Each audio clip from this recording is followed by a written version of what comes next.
Haha. Got my goofy outfit on. We're gonna do a little Halloween thing this morning. Oh god, it's cold. Get my glove back on. I got the video going. Oh. Okay. Another very cold morning. Not quite as cold as it has been a few times. Man, I look silly with this hat on. So, I had some more ideas of how to do the Dungeons and Dragons campaign. I'm gonna have some characters based on people in my life. I'm gonna have a little fun with it. So, I've got my kids, my wife, my sister-in-law.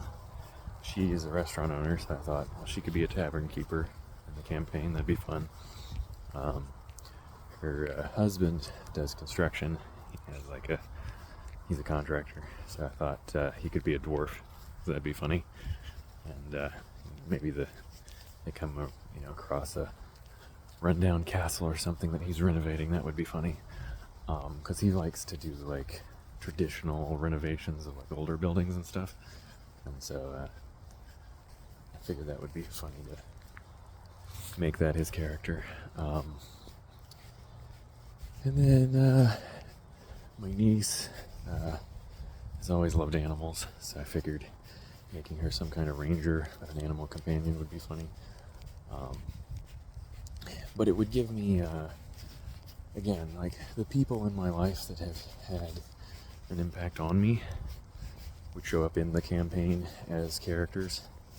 So just take kind of their personality and their real life skill sets and things that they're interested in or things they did, and put them in the game. Thought that would be fun. I had a few ideas of what I would do with each character. I had a chess teacher growing up that I really liked, so put him in the game. Not quite sure what I want to do with him yet. I think technically he could be a chess teacher in Dungeons and Dragons. I don't think there's anything wrong with putting chess in Dungeons and Dragons, but having him in the game as sort of a mentor type character would be good. And then the other ideas I had were just around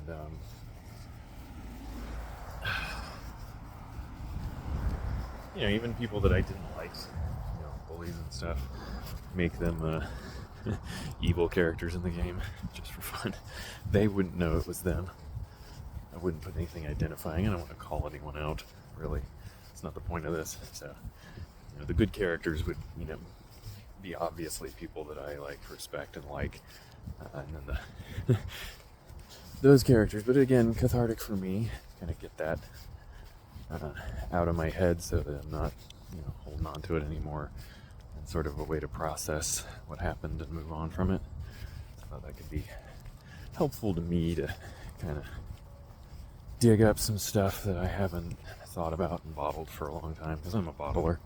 So it'd be a good way to get it out of there and do something with it that, could sort of be a release for me. And then, the other idea would be to try and take, just company that I worked for, could make them into, some sort of evil organization if it was a company I didn't like working for. If it was a company I liked working for, then make them a good organization, that kind of thing. Just, basic stuff. Nothing too crazy there. And then the last thing was, when I used to play Dungeons & Dragons, without really realizing it, when I would create a character that kind of was just me, but, had to, when you're the dungeon master, game master, whatever you want to call it, you kind of have to put yourself into the game at times because you're playing all the NPCs pretty much. What I would typically do is just take like one small facet of my personality and turn that into a character. So, there was a wizard who was kind of the, wise expert on certain things, and that was kind of me in IT, because I was always like the encyclopedia guy that, have you ever seen this before? Yes, and this is how you fix it. That was always my role in whatever company I worked for in IT. Come on out. Quit trying to run in the road. She's still doing it. I'm trying to I shortened her lead so she can't really run into the road, but she still keeps trying to run in front of my feet and go in the road, and I'm just like, I'm going to the other side in a minute. And then she's still doing it, and then when we go to the other side, she tries to go back in the road. And I'm like, stop trying to go on the road. There's nothing you want to sniff in the road, so you keep having to go off the road and back into the road. I'm just, and you just crisscross in front of my feet constantly. It's very annoying. Just stay on the side where everything is to sniff. Silly dogs. She's such a goop. Anyway. But then, take those characters and use it to sort of, I could create characters based on things I like about myself, things I don't like about myself, and try and make the good characters the parts of my personality and the parts of my, who I am that I like. And, the things I don't care for about myself that I want to change, make those characters the characters that are defeated in the campaign. If that makes any sense. So, use that as a way to process my own stuff and move on from it. So that was the ideas I had. We're getting ready to go do some Halloween stuff at a farmer's market. They're doing some kind of pumpkin thing here. And I'm wearing a Goofy costume. My wife is wearing a Minnie Mouse outfit. And my kids are dressed as Spider-Man. And I guess Ghost Spider-Girl. It's whatever the Disney female spider character is. I don't know. I haven't kept up with the lore on that. But there's some sort of female Spider-Girl character that is like a ghost spider or something. And it's the Disney Plus show. And my daughter's dressed as that. Of course, she tried to change the plans last minute this morning and said she wanted to go as a fairy, and we had to sit her down and be like, listen, we've planned this for months. You wanted to be Spider-Girl. We spent a decent amount of money to get you an outfit for it. And now the day of, you want to change it. It's just like, that's kids for you. But anyway, we're going to go do that. So this is going to be a slightly shorter video and a slightly shorter walk than the other two. But, hopefully the next video I do will actually be me getting to work on the campaign. I would like that. I got going to use Fantasy Grounds to work on it. It's a program for setting up your Dungeons and Dragons stuff. I still have it. It was in my Steam account. So I downloaded and installed it and got it updated and everything. So I'll get OBS reloaded on my laptop. I haven't used it forever. I used to use it to record stuff for work, actually.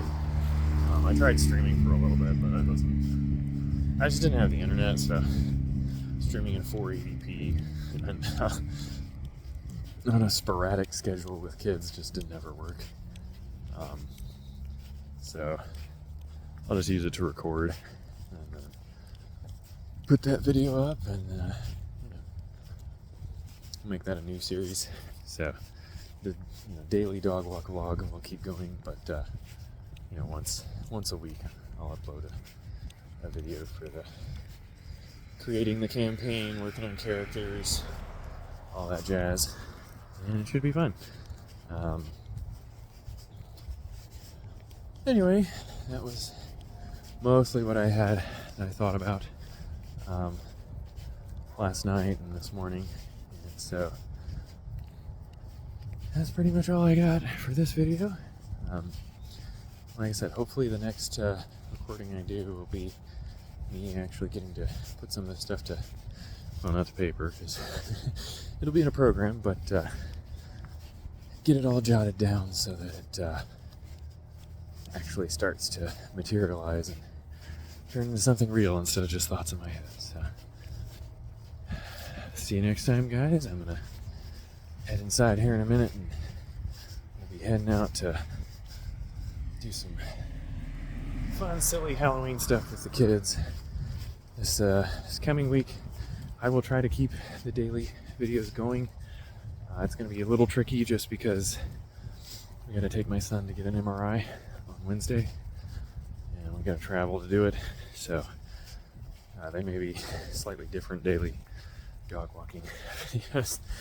I don't know if it'll be around the neighborhood, but I'll try and keep it going, even if they're short, just so that it's consistent. Because I want to make this a consistent upload, even if nobody's really watching yet. But hey.